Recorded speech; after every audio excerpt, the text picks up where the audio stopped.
اس کی مثال فرمایا کس کی ہے؟ اس ڈبیا کی جس میں خوشبو ہے لیکن ڈھکن بند ہے، وہ مثال ہے۔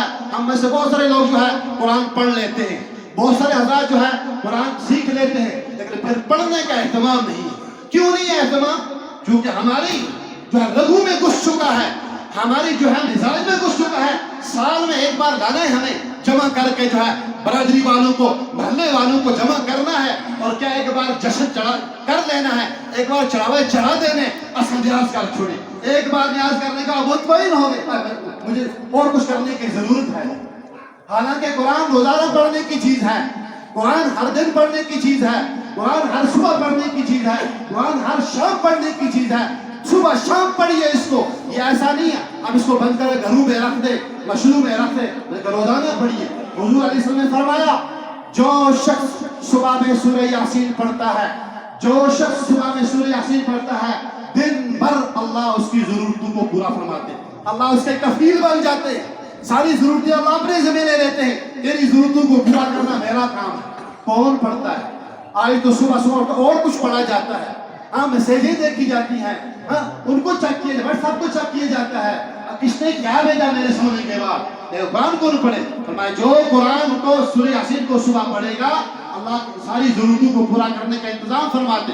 فرمایا جو شام میں اخلاص کے ساتھ پڑھے گا، فرمایا اللہ تعالیٰ اس کی مغفرت کے فیصلے فرما دیتے ہیں۔ اور ایک دوسری روایت میں اللہ کے پیغمبر نے فرمایا جس آدمی نے اخلاص کے ساتھ للہیت کے ساتھ سورہ یاسین کو پڑھا، فرمایا اس کو 10 قرآن پاک پڑھنے کا ثواب ملے گا۔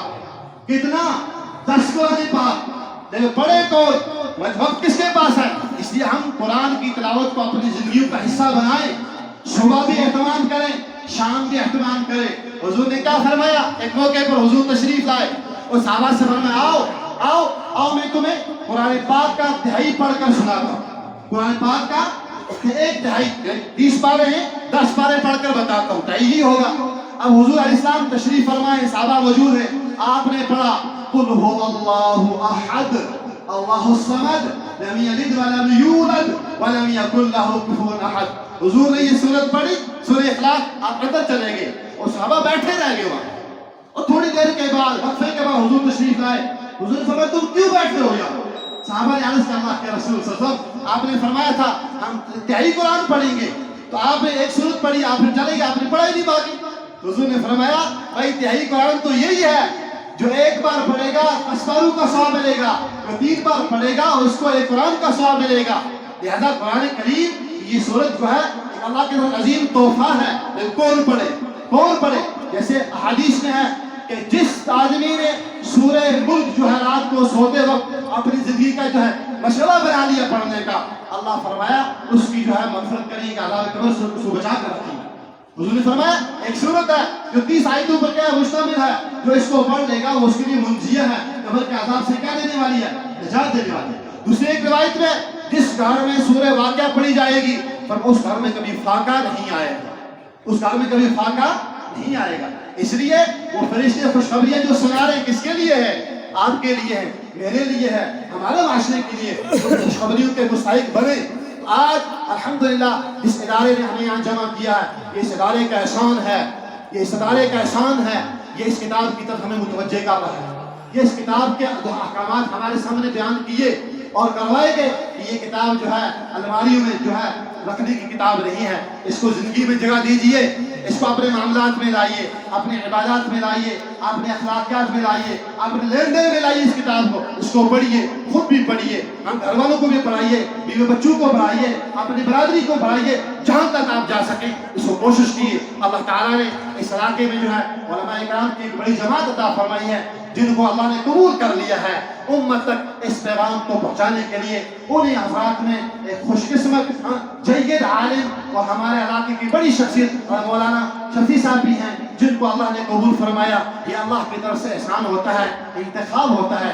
یہ جگہیں، یہ محلے، یہ سینے، یہ آبادیاں خدا کی طرف سے جو ہے طے شدہ اور منتخب ہوتے ہیں۔ یہ جو ہے کوئی آدمی اپنی طاقت سے ان چیزوں کو جو ہے حاصل نہیں کر سکتا۔ اللہ تعالیٰ ہمیں قدردانی کی توفیق عطا فرمائے۔ ہم جن لوگوں کا اداروں کے ساتھ تعلق ہے، تعلق سب کا ہونا چاہیے۔ ایمان والا جو بھی ہے اس کے لیے ایک عظیم سرمایہ ہے، یہ عظیم سرمایہ، یہ دینی ادارے یہ دینی مدارس جو سرمایہ ہے، یہ علماء سرمایہ ہیں. خدا کی قسم آپ ان علماء کو بیچ سے نکال دیجئے، ان اداروں کو ہٹا دیجئے، ہم جا کر اس غار میں گریں گے، اس تباہی میں گریں گے جہاں سے کوئی نکال نہیں سکتا ہے. ہماری رہبری کرنے والے یہی حضرات ہیں جو ہماری رہبری کر رہے ہیں، اور ہم نے ان کے دامنوں کو پکڑا، کتاب سے جڑے رہے. اللہ کے نازل کرتا اس کتاب سے ہمارا تعلق رہا، عشق رہا، پیار رہا. اللہ کی ذات سے امید ہے ہم جو ہے منزل مقصود تک پہنچیں گے. ہمارے گھر چمکیں گے جب ہمارے گھروں میں صبح شام اللہ کا قرآن پڑھا جائے گا. صبح شام سورہ یاسین کی تلاوت ہوگی، سورہ واقعہ پڑھی جائے گی، سورہ ملک پڑھی جائے گی، اور ہر فرد گھر کا قرآن پڑھنے والا ہوگا. پھر اس کو سال میں ایک بار جشن کرنے کی ضرورت نہیں ہے. لاؤ جی بلا کر اسی ریاض کر سکتے. اس گھر میں روزانہ نیاز ہوگی، اس گھر میں روزانہ تلاوت ہوگی، اس گھر سے روزانہ ان کے مرحومین کو جو ہے ایصال ثواب ہوتا رہے گا. یہ آدمی جب بھی قرآن پڑھے گا، جتنا بھی پڑھے گا، انشاءاللہ اس کے مرحومین کے لیے ثواب جاتا رہے گا. تو یہ جو بچیاں آج فارغ ہو رہی ہیں، یہ دراصل بہت مبارک لوگ ہیں.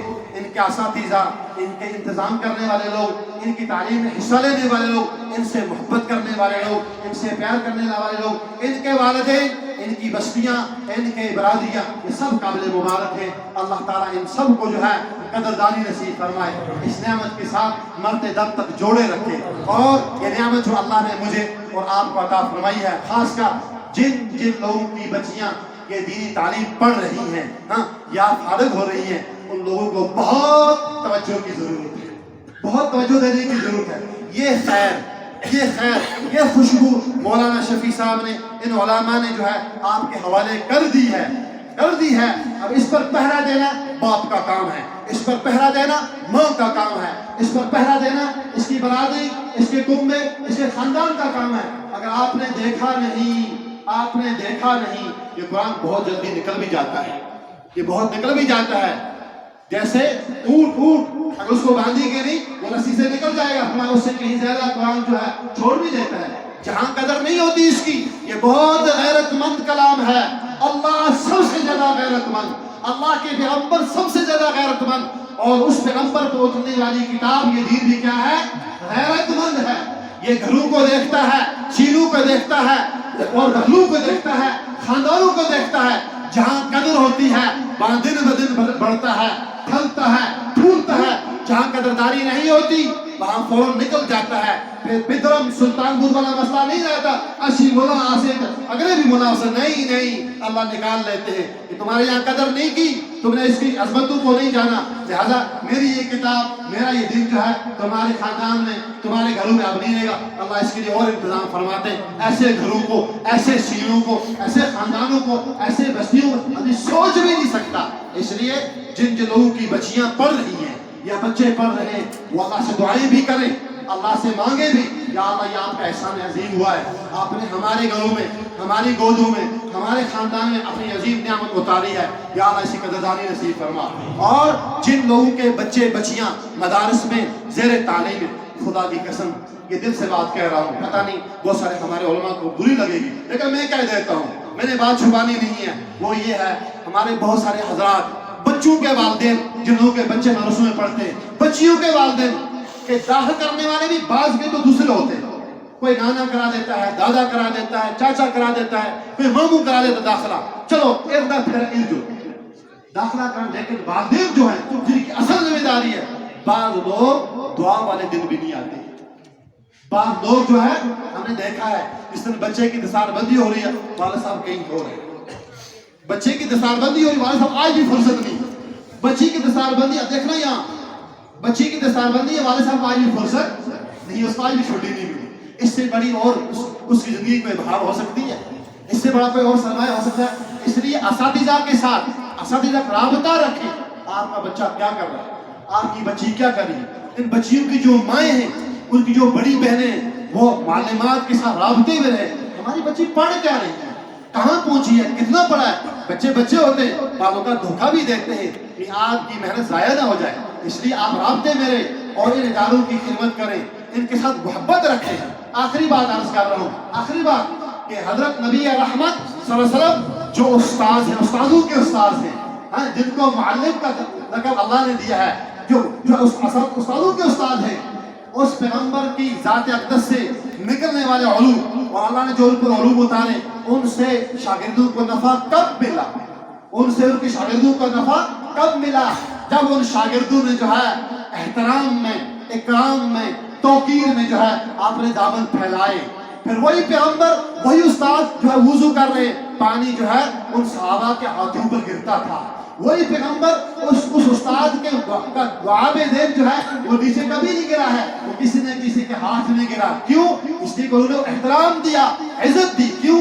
یہ علوم جو ہے سینہ در سینہ چلتے ہیں، یہ اس طرح نہیں ہے سینہ در سینہ۔ اس لیے اگر آپ کے دل میں اس بچے کے استاد، معلم، معلمہ کا احترام نہیں ہے، اس ادارے کا احترام نہیں ہے، اس اسکول کا احترام نہیں ہے، اس ماسٹر اور ٹیچر کا احترام نہیں ہے، آپ کبھی امید نہیں رکھنا میرا بچہ جو ہے ڈاکٹر بنے گا، میرا بچہ جو ہے انجینئر بنے گا، میرا بچہ بہت آگے تک جائے گا۔ آخری بات، استاذوں سے احترام۔ جس ادارے میں آپ کے بچے پڑھ رہے، اس ادارے سے احترام۔ جن راستوں سے آپ کے بچوں تک علوم جا رہے، یا دینی علوم ہو یا دنیاوی علوم، ان کا احترام رکھیے گا۔ انشاءاللہ اللہ تعالیٰ کچھ نہ کچھ حصہ جو ہے علوم کا، تعلیم کا آپ کے گھر تک ضرور پہنچا کر لے گا۔ اللہ تعالیٰ ہم سب کے جمع ہونے کو قبول فرمائے، اور مولانا شفیع صاحب اور ان کے ساتھ جو ایک بڑی ٹیم ہے علماء کرام کی، معلمات کی، اللہ ان سب کو اجر عظیم عطا فرمائے۔ اور آج کے اس اجتماع کے انعقاد میں جو بستی کے بزرگ ہیں، بستی کے نوجوان ہیں، رضاکار حضرات ہیں، اللہ تعالیٰ ان سب کو اپنے دربار عالی سے جو ہے بہترین بندہ عطا فرمائے۔ جو آج دن بھر دینی مجلس ہوئی ہے، دینی گفتگو ہوئی ہے، اللہ تعالیٰ اس کے ثواب میں، اس کے اجر میں ہم سب کو شریک فرمائے، ہم سب کا عمل قبول فرمائے۔ اب اصل کام جو ہے